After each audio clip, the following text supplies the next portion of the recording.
Good evening, and welcome. Tonight, we delve into a profoundly pertinent and often contentious question. Should funds currently allocated to police departments be reallocated to social service programs? This issue sits at the nexus of public safety, social justice, and fiscal responsibility, prompting passionate debate across our communities. We are privileged to have two distinguished guests to illuminate this complex topic. Marcus Cole, director of a prominent community development corporation and a fervent advocate for systemic change, and Chief Anya Sharma, a veteran chief of police whose focus remains steadfastly on law enforcement efficacy and the tangible safety of our citizens. Our aim this evening is to foster a respectful, substantive debate, shedding light on the multifaceted arguments involved. We anticipate a rigorous exchange of ideas. Thank you, Dr. Reed. I contend that a significant reallocation of police funding towards social services represents not an abandonment of public safety, but rather a strategic and necessary reinvestment in proven upstream solutions. These solutions are designed to meticulously address the root causes of crime and social disorder, rather than merely reacting to their symptoms. For too long, our approach has been disproportionately reactive. We deploy resources largely after crises have already emerged, when the damage, both individual and societal, is often already done. Consider the sheer volume of calls for service that involve individuals experiencing mental health crises, those grappling with homelessness, or citizens ensnared by substance abuse. Minor disputes, too, frequently occupy police time. Are armed police officers, by virtue of their training and remit, truly the most appropriate or effective first responders in such deeply human situations? I posit that social service professionals, equipped with specialized training in de-escalation, mental health care, and social support, are demonstrably better suited to navigate these complexities with compassion and efficacy. Moreover, substantive investment in foundational pillars such as quality education, accessible mental health care, genuinely affordable housing, and robust youth development programs can demonstrably curtail crime rates in the long term. This isn't wishful thinking. It's an evidence-based pathway to fostering healthier, more resilient communities that are inherently less prone to the conditions that breed crime. Crucially, this transformative shift holds the profound potential to rebuild community trust, particularly within marginalized communities that have, for generations, experienced disproportionately negative and often traumatic interactions with law enforcement. Reallocating funds is about investing in people, in prevention, and in a more just and ultimately safer future for everyone. Dr. Reed, Mr. Cole, thank you. While I unequivocally concur that robust social services are an indispensable cornerstone of a thriving society, the proposition of significantly defunding police departments to resource them is, in my professional judgment, a perilous approach. Such a strategy risks jeopardizing the immediate public safety and the very rule of law upon which our civil society depends. Police departments are not a monolithic entity. They are a critical component of our emergency response infrastructure, essential for addressing violent crime, maintaining public order, and enforcing traffic laws that protect us all. Our officers provide immediate assistance in a myriad of emergencies, where their specialized training, rapid response capability, and legal authority are simply indispensable. To suggest that these core functions can be diminished without consequence is to misunderstand the daily realities of public safety. Substantial reductions in police budgets would inevitably translate into fewer officers on patrol, diminished capacity for comprehensive training, including de-escalation and community engagement, and critically, slower response times to critical incidents where seconds can mean the difference between life and death. Furthermore, our ability to investigate complex crimes, from homicides to sophisticated financial fraud, would be severely hampered without adequate resources and personnel. Social programs undoubtedly require their own dedicated and substantial funding streams, and I would champion that cause.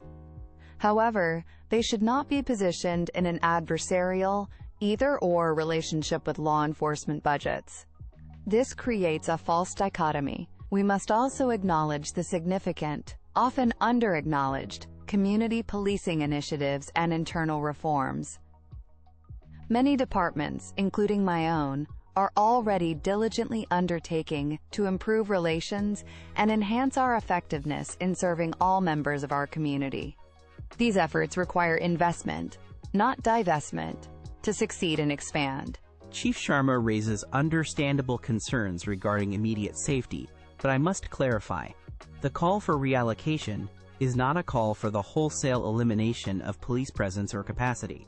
Rather, it's about meticulously quote-quote right-sizing the role and, consequently, the budget of law enforcement to align with the tasks for which they are genuinely indispensable and best suited.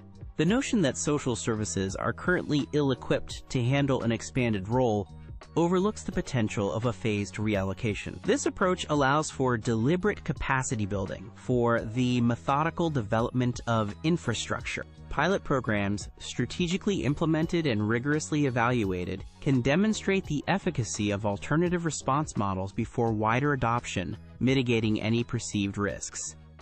To continue an over-reliance on police officers to address profound social problems like addiction or mental illness is not only inefficient from a resource perspective, it often serves to criminalize issues that are far better and more humanely handled with compassion, specialized support, and treatment.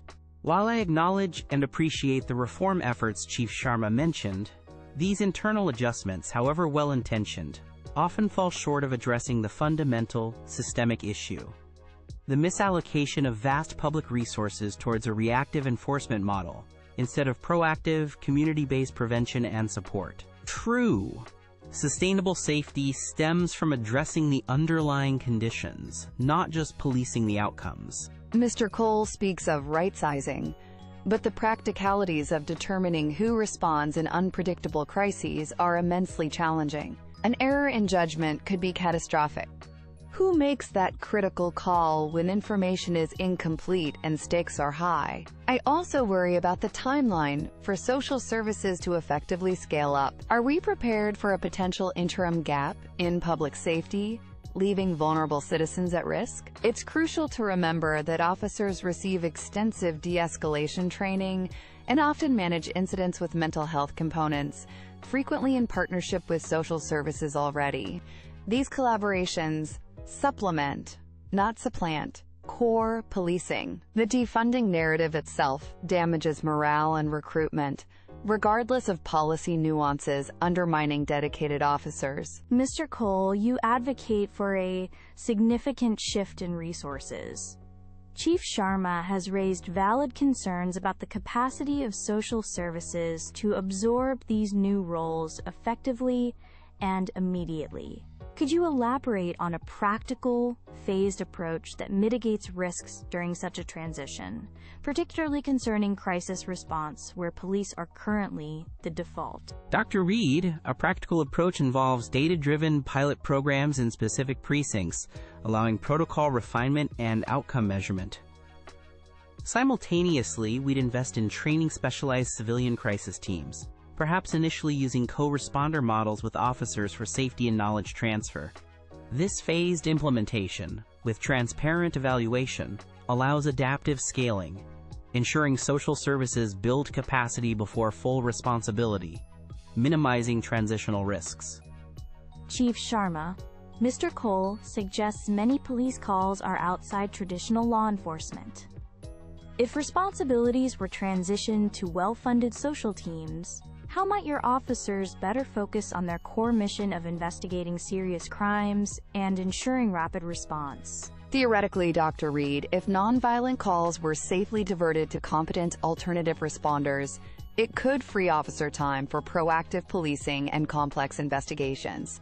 However, paramount concerns are officer and citizen safety. Seamless coordination, clear dispatch protocols, and officer discretion in ambiguous situations are non-negotiable.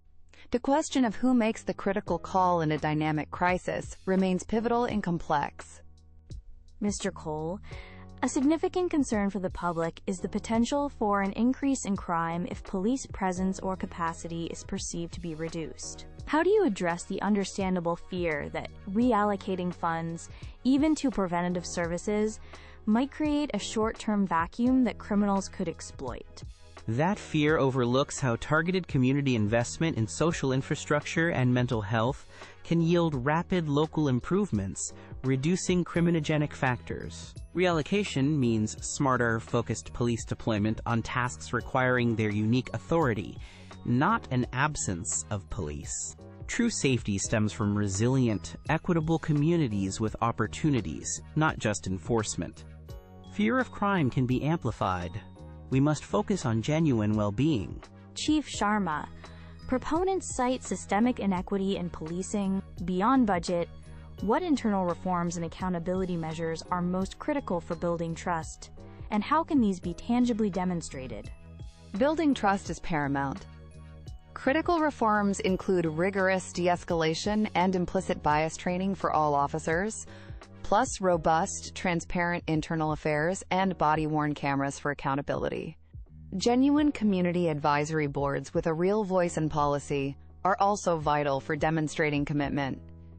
However, effective implementation of these comprehensive measures, training, oversight, technology, does require adequate and sustained funding to be truly impactful. In closing, I urge us to view the reallocation of police funds not as a radical departure from safety, but as a proactive, evidence-informed strategy for cultivating genuinely secure and thriving communities. It is about courageously addressing the root causes of societal distress, poverty, lack of opportunity, untreated mental illness, rather than perpetually managing their symptoms through an enforcement-heavy lens. This is not an anti-police stance. It is profoundly pro-community, proactive prevention, and pro-effective long-term solutions that honor the dignity of every individual.